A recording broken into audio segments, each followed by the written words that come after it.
Have you ever looked up at the night sky and wondered what would happen if someone fell from it? Well, in this video, we're going to find out just that. This is a question that has fascinated mankind for centuries. What would happen if someone were to fall from space? Would they survive? And if so, how? Or would they simply be vaporized by the Earth's atmosphere? The truth is, no one really knows for sure. But scientists have come up with some pretty interesting theories. So first things first, where would this person even fall from? That's not entirely clear. It could be anywhere in space, really. So maybe they're an astronaut who was on a spacewalk and got dislodged from their ship. Or maybe they re an alien who just happened to wander a little too far from their planet and got sucked into a black hole. Who knows? The point is, it doesn't really matter where they fall from as long as they not already orbiting the Earth. If they were orbiting, then they'd just fall into the ocean or something like that. So let us assume they've just floating around in deep space when suddenly they start falling towards Earth. Okay, now that we've established that, the next question is, how fast are they falling? Well, that's also not entirely clear. Again, it could be anywhere from relatively slow speeds to incredibly fast ones. For the sake of argument, let's say that this person is falling at a speed of 27,000 miles per hour. That's about 43,000 kilometers per hour. This is roughly the speed that most meteors travel at when they enter the Earth's atmosphere. For our purposes, it's a good place to start.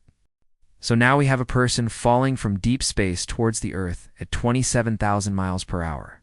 What happens next? Well, here's where things get interesting.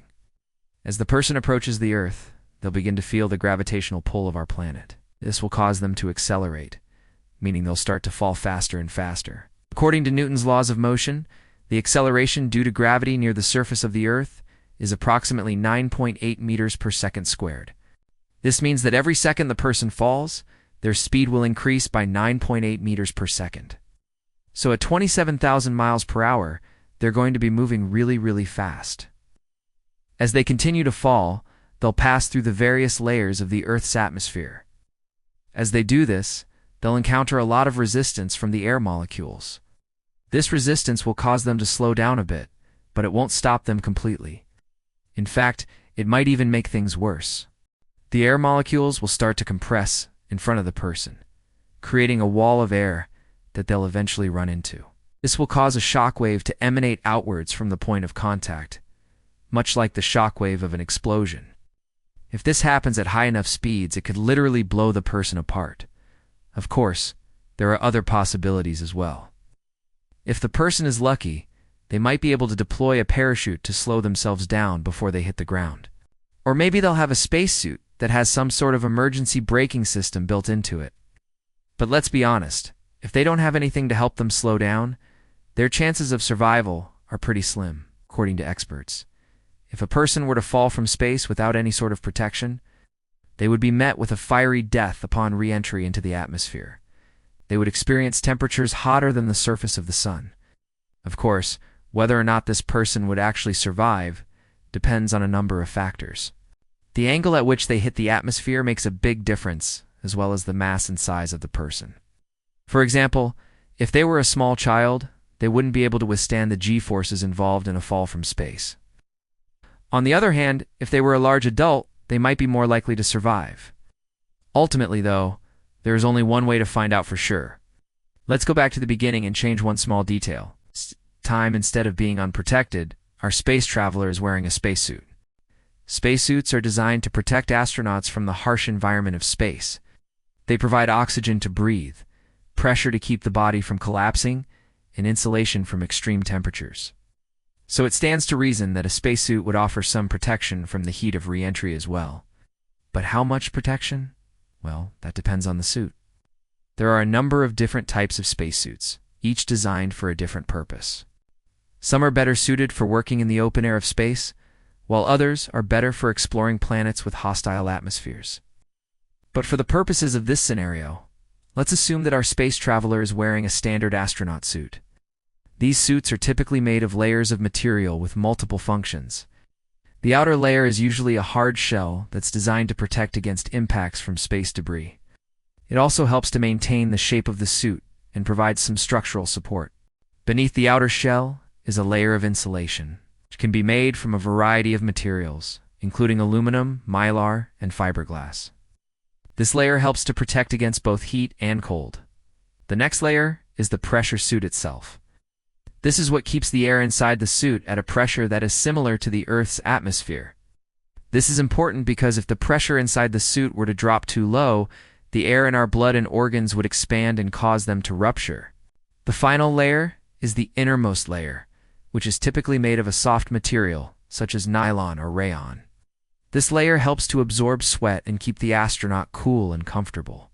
So what would happen if a person wearing one of these suits were to fall from space? Well, the suit would definitely offer some protection from the heat of re-entry. However, it's unlikely that it would offer much protection from the impact of hitting the ground. If the person were to fall from a relatively low altitude, it might be possible for them to survive the impact. After all, astronauts have been known to survive parachute jumps from much lower altitudes without a spacesuit on. But if the person were to fall from a higher altitude, the impact would almost certainly be fatal. What about if we make one more small change? What if this person has a spaceship with them? Spaceships are designed to withstand the rigors of space travel, including the intense heat of re-entry.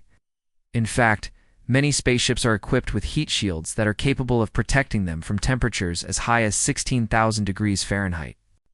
So if a person were to fall from space in a spaceship, they would almost certainly survive. Of course, the type of spaceship makes a big difference. A small one-person craft would and offer the same level of protection as a large spacecraft designed to carry a crew of astronauts. But even a small spaceship would offer some protection from the heat of re-entry. In addition, the spaceship would also protect the person from the impact of hitting the ground. Depending on the speed at which the person is falling, it might be possible for them to land safely on a runway or in a body of water. Of course, there are always variables to consider. For example, if the person is falling at a very high speed, even a spaceship with a heat shield would be able to protect them from the heat of friction. In that case, the best course of action would be to put the spaceship into orbit and use a combination of chemical rockets and air braking to slow down before coming in for a landing. But what if this person is part of something bigger? What if they're in a space station or a spaceship with other people? Well, in that case, the outcome would depend on a number of factors, including the size and speed of the object, as well as the strength of its construction. A small research module wouldn't offer much protection from the heat of re-entry, but a large spacecraft, like the International Space Station, would. In addition, the ISS is designed to withstand impacts from space debris, so it would almost certainly be able to protect the people inside from the impact of re-entry. In short, the answer to what would happen if someone fell from space is complicated and depends on a lot of factors.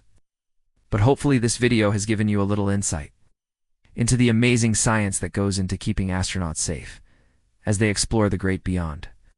If you enjoyed this video and want to see more like it, please subscribe. Thanks for watching. See you next time.